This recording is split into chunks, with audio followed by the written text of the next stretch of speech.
just want to say one thing. Well, I guess a few things. But about one thing. And that is what happened at Hardcore Halloween. Now, if we just look back in the history books, first of all, we kind of see me. And I don't want to be full of myself. I really don't. I don't want anyone to think any less of me or anything. But what happened last year at Hardcore Halloween was me in the main event, fighting to regain my World Heavyweight Championship. And I faced BTM in a main event ladder match.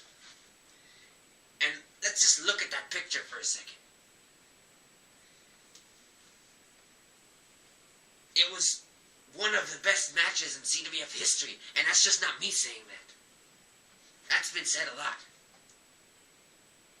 And, you know, me and BTM were like the two top stars last year. 1 year ago. It's not that long ago.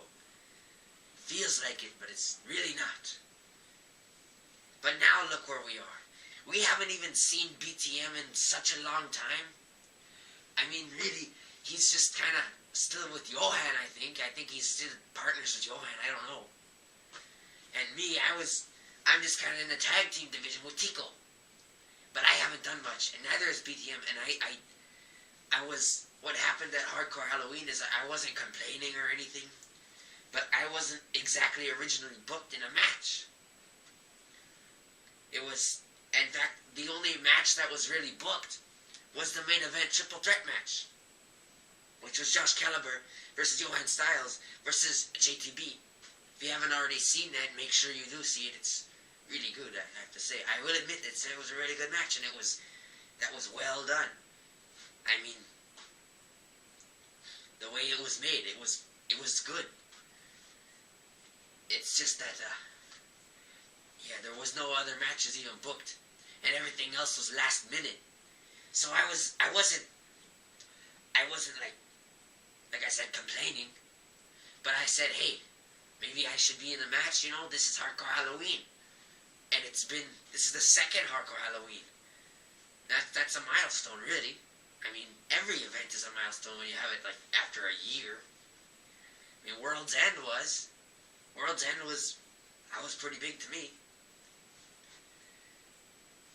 So, I want to go in this match. And I go, and then, basically I don't get an answer. And then eventually I just get sent out with Tico. Me and Tico just walk out. We don't know what's going on. We're just walking out. Oh, I don't know what's going on.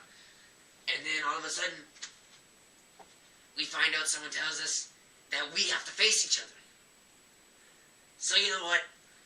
I just did it because I thought, hey, this might be good. But I didn't want to hurt him that much or anything. I mean, you kind of have to do a little bit. I mean, it's the wrestling business, and you know stuff like this is going to happen. But you know, it could have turned out better is all I'm saying. And I don't want to blame any management skills or anything, because we know that that's all changed. And I don't think I need to get into this right now, because some people may not have seen the Hardcore Halloween. I don't want to spoil it for them. But yeah, make sure you see it. Basically, all I was here for is just to explain what happened, my side of the story. And you know what, I just don't think it was 100% fair. But like I said, this is the wrestling business. Things happen. Friends, they have to fight each other sometimes. And me and Tico are still really good friends. Do not, anything that happened there, you saw at the end of the match, that I raised his hand or he raised whatever, but when we gave the fist bump there, that means we are still friends for sure. And we are still going to be one of the most dominant tag teams, no wait, the most dominant tag team in CWF today. That is all.